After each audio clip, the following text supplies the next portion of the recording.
What's up, ladies and gentlemen, and welcome back to an all-new episode of Hearts of Iron 4, where we are continuing our campaign as the French Empire. We are on the 13th of May, 1936, and basically our number one priority right now is to try to reach 150 political power, so we could go ahead and hire our very first advisor, who of course is a silent workhorse, who's going to be giving us a lot more political power. So in a way, we are spending political power as an investment to gain more political power. And let's go ahead and unpause the game. We are currently working on supporting the status quo, which is our national focus, not only to gain more unity, but continuing down this political/governmental reform tech tree, where eventually we can get to defensive stratagem, which will remove the disjointed government. So that's our number one priority. We're getting closer and closer. And just like that, we have gained 5% national unity, and now we find ourselves at another crossroad. We could go ahead and obviously go the historical route, or we could go ahead and create the Little Entente, which makes us become an ally of Czechoslovakia, which is obviously opposing the German aggression as well. But because we want to play as a historical campaign, we are going to go ahead and do the Go with Britain. So we're going to request that Great Britain and I become friends, actually become an alliance, and I believe that the United Kingdom is going to accept. Alright, basic machine tools have been researched, so now we stand at another crossroads with industry. So we could go ahead and research Concentrated Industry 1, or we could go ahead and get Dispersed Industry. So basically the main differences, and when you look at a basic town, you are going with Concentrated Industry, you are building all of your civilian factories in metropolitan and massive city centers. So the idea is all of your factories are closer together, and with those being closer together, I mean, you've got your steel mills and your oil rigs, and so all of those need to be transported, but because everything is so much closer, you can go ahead and change those to consumer goods much more quickly and much more efficiently. Whereas if all of your industry was in the countryside, obviously all of the steel from your steel mills and the oil from the oil rigs will all need to be transported to wherever your manufacturing is. So this is going to reduce your efficiency, but the idea of having everything a little bit farther away is going to make all of the eventually factory bombing vulnerability is going to be much less. So if the enemy was to have a lot of bombers, the losing all of your factories could be a lot less efficient, if that makes any sense at all. So the idea is this is only negative 10%, but as we continue down the tech tree, having a negative 50% shield against bombing would be absolutely beneficial. But I think what we're going to do is we want the most efficiency as possible. So let's go ahead and get Concentrated Industry 1. It's going to take 186 days, and I hope that made a little bit of sense. I know it was a little bit of an issue, but we now have 150 political power. So my number one priority is I want to go ahead and get this silent workhorse. So right now we're only gaining 0.2 political power a day. Obviously, we have the disjointed government, and we're working on a national focus, so that does remove political power. But let's go ahead and get this 0.2 all the way up to 0.5. And so now, in a way, we have technically doubled the amount of political power we are gaining every day. I know it doesn't seem like much, but it will add up over time. Okay, I'm looking around the map. Our manpower is definitely going down. It is being drained. We now have 104 ships, so all of these submarines are still being purchased. And I guess we are no longer producing submarines, which is nice. We're going to then produce some destroyers, and then some light cruisers, and then some battle cruisers. So obviously we are gearing up our navy. We might build a little bit more dockyards in time, but it's not necessary right now. Okay, workers threatened with strike. Let's pause the game. Following the sacking of 2 workers at a large factory, struggles between workers and factory owners have erupted across the country. Workers backed by the Parti Communiste Français have organized and are demanding better conditions such as higher wages and shorter work weeks. This will greatly reduce the output of our factories and is viewed as a victory for Parti Communiste Français. We are invited to Matignon for negotiations. Do we give in to their demands or stand firm and risk a countrywide strike? So basically, all of the workers in most of our factories want higher wages and shorter work weeks. So we can let them negotiate a deal, and we would become more communistic, and we would have less factory output for a year. Or we could go ahead and let them strike and hope that nothing bad comes of this. So let's go ahead and side with the factory owners. And we are going to let them strike. It's going to be 90 days. Oh, we're going to lose national unity as well. But the idea is hopefully in 90 days we won't lose anything, that long term. Alright, we have gone ahead and we have finished up construction rank 1. I think my next priority is to go ahead into our air map mode and start producing some fighters. It is going to take 184 days, but imagine going from the interwar fighter, which is just absolutely terrible, all the way down to a modern fighter. So that is going to be one of my #1 priorities. And I also want to go ahead and research Battleship 2, which is going to be significantly better than my 1922 variant. So, 14 years in the future. Okay, our civilian factories are still being pumped out. It looks like France has accepted our alliance. Together, we will hold the line. I'm very happy about that.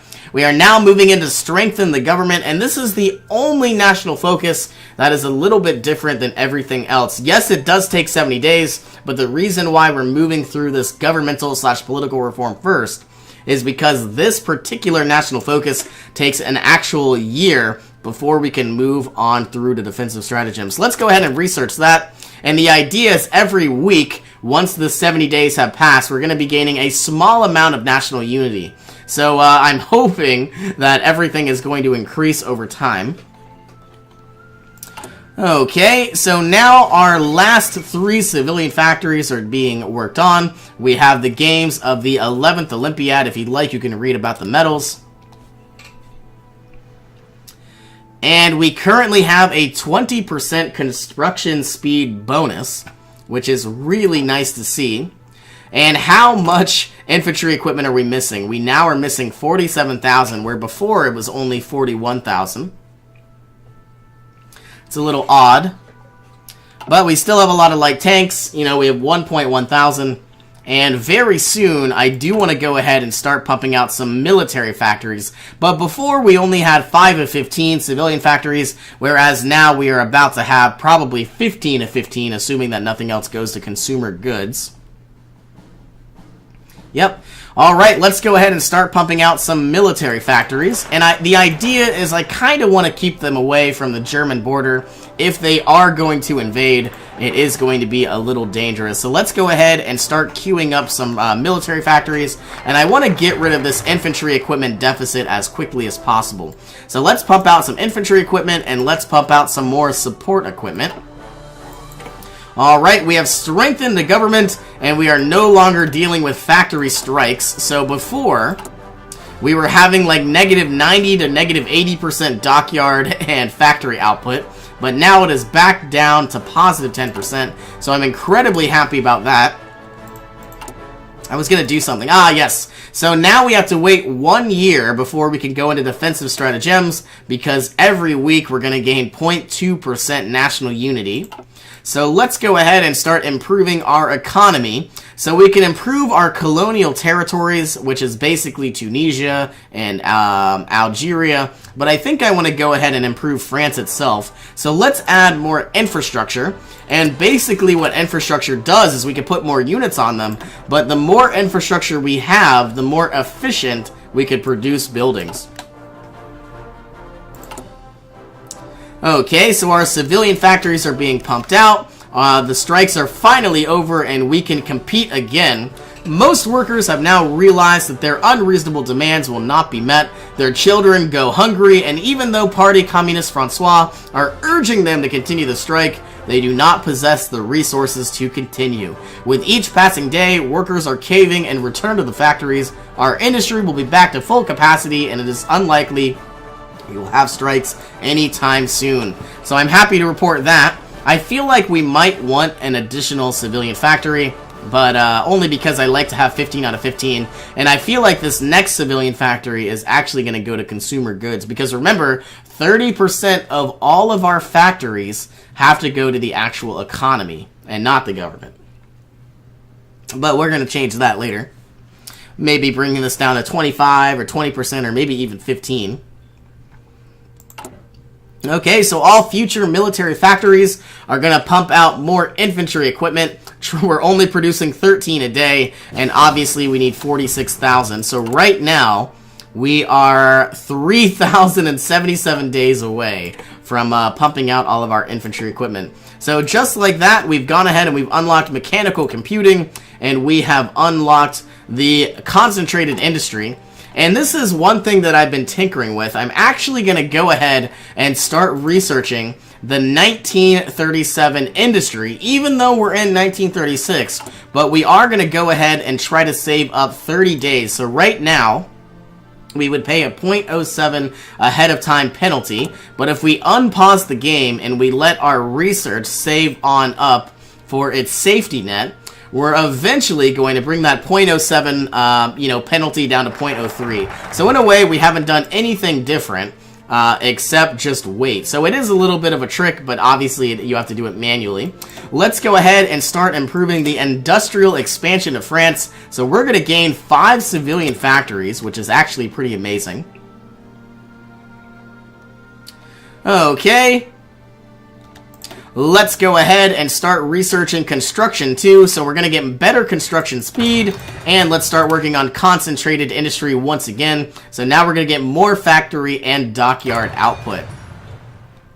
Our fighter is just about ready. I believe we're going to throw this on into our industry as well. Try to get more production efficiency. It's not really needed just yet, but I think that's going to be our #1 priority because nothing else is really necessary. So now we're going to get improved machine tools, further improving our production efficiency cap. So as you can see, that 10% is now went from 50% production efficiency to 60, and then once we finish researching this, it'll go from 60 to 70% efficiency, which is awesome. But sadly, we don't really have enough military factories to really benefit, which is what we're working on now. And I'm going to build these all over France. And we are really gearing up for a future war. And I feel like we're also going to throw some stuff on down to Africa as well. So as you can see, we are building a lot of military factories. I feel like these are going to get pumped out very quickly. And of course, now that we are working on improving our industry, we're going to gain about 5 additional civilian factories, which are all going to be, whoops, got to go to construction, which are all going to be thrown on into producing more military factories. Here we are. We now have our 3rd production queue, even if it's incredibly small. Let's go ahead and start working on the military factory. So we just gained 5 civilian factories. France is about to gain 5 military factories for free.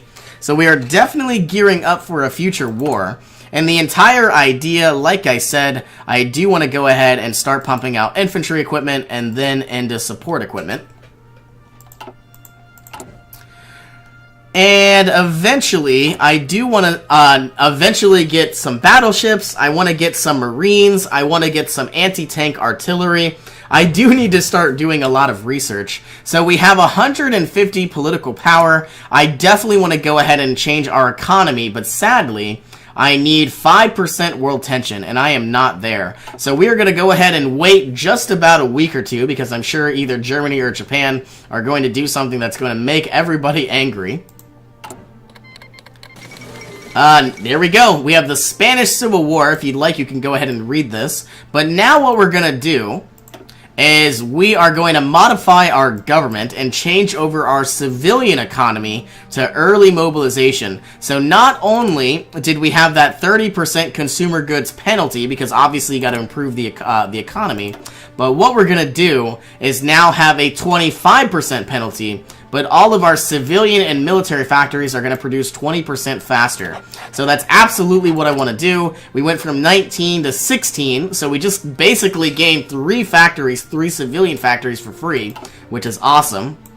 We also have the Spanish Civil War, which is ultimately a battle between nationalist Spain and Republican Spain.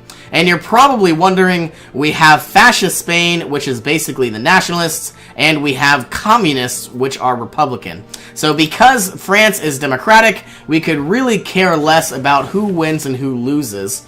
But I do also want to point out, because we're playing historical mode, 90% of the time, Nationalist Spain is going to win this fight. And the reason why they normally win is because the German Reich is going to be sending in volunteers to assist the nationalists, and the Italians are going to do the same thing. Russia is actually, or better yet, the Soviet Union is going to be sending out units all the way to Republican Spain, but sadly it is not going to be enough. So the battle for Iberia has officially began, and it looks like we have just completed military factories. So we've gained 5 military factories for free. And we went from producing 13 infantry equipment a day all the way down to 30. Every single day that goes by, they're going to be more efficient, eventually reaching 60% efficiency. We were previously 3,000 days from reaching our quota, and now we are 1,386 days. So all of this military factory construction is definitely paying off. And finally, our next priority is to research this extra research slot. So then, not only can we start working on our economy, in years that deal with the economy and industry, but we can also work on things that we don't necessarily need right away, such as improving our navy, such as building marines, such as building engineering companies that allow us to build better fortifications and dig in more. So that is pretty much where we stand. It's kind of funny how everything's going to be researched at the same time. I was not really aware that was going to happen.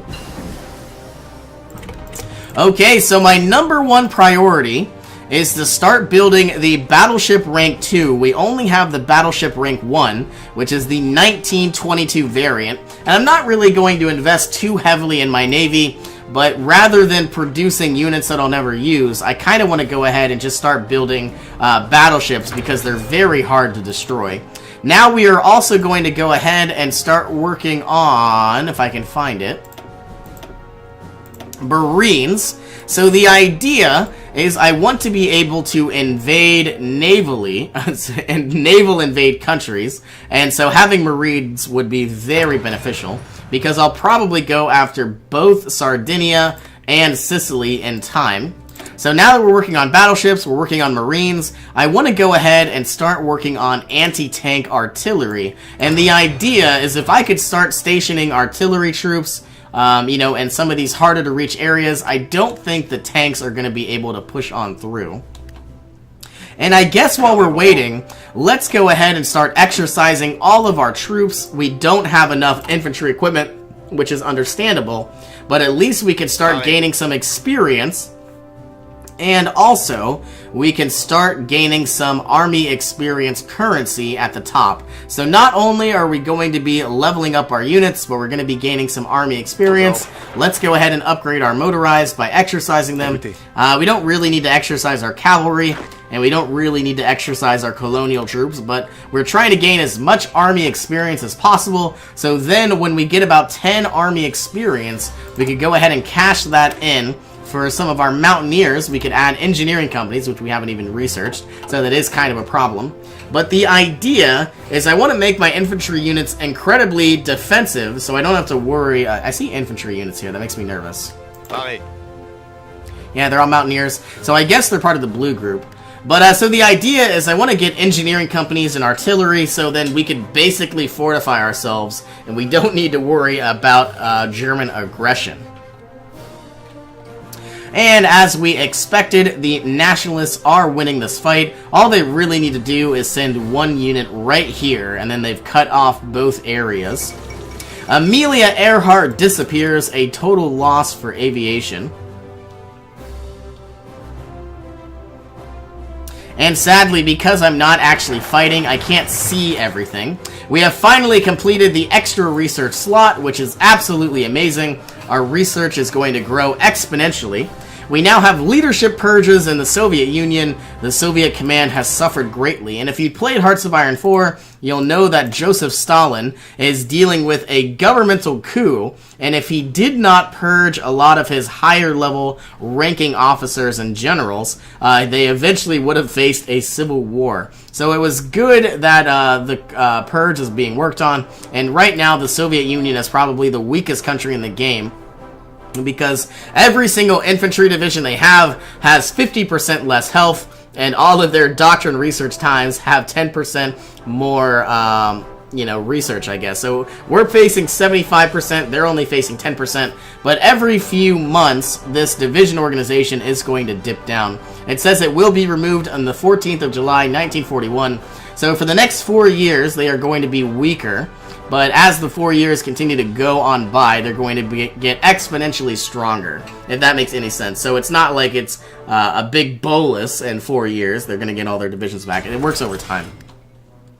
Okay, we have free military factories again. Let's go ahead and get infantry equipment, and then support equipment, and then I want to start pumping out anti-tank, which I haven't even produced. I probably also need to go ahead and get some fighters. Now that we've researched them, it would be cool to finally use them. And let's get, not naval bombers, but close air support. So the idea is now that we have fighters and we have bombers, but they are a very fast agility-based bomber, so they're not going to get shot down as easily. But then again, they don't have as much range. But I don't think we're going to really need those if we're going to play defensively and not offensively. Okay, so we have another research slot. Let's go ahead and finally begin researching engineering companies. So the idea is if we can throw in these engineering companies to our infantry and our mountaineers, we're going to be able to dig into places much more efficiently. So that's going to be nice to see. We've gone from 0 army experience all the way up to 5, but we are burning through a lot of infantry equipment because we're exercising, and we're also burning through a lot of support equipment and motorized, so we really don't have all that much. Well, it's a little odd to see because Republican Spain looks like they are obviously winning a little bit. I hope Nationalist Spain does win because I want to play as historically as possible. And I'm very confident that, yep, this port is being taken away, so that means they have an incredibly less amount of supply. We have 150 political power, and it looks like we need to go ahead and get another national focus. So let's go ahead and get our very first war industrialist. So military factory construction speed is going to be 10% faster, and we also want to go ahead. Can I get defensive stratagems? Not yet. I believe I need to wait until the 7th of October. But I suppose let's go ahead and begin improving the infrastructure in Algeria, and then we could go ahead and boost up their civilian factories and their military factories. So I guess we are going to go ahead and put a cut in here. We have the Marco Polo Bridge incident, which means that Japan is about to declare war on China. But thank you all for joining me. Hope you all have an awesome day. I will see you in our next adventure.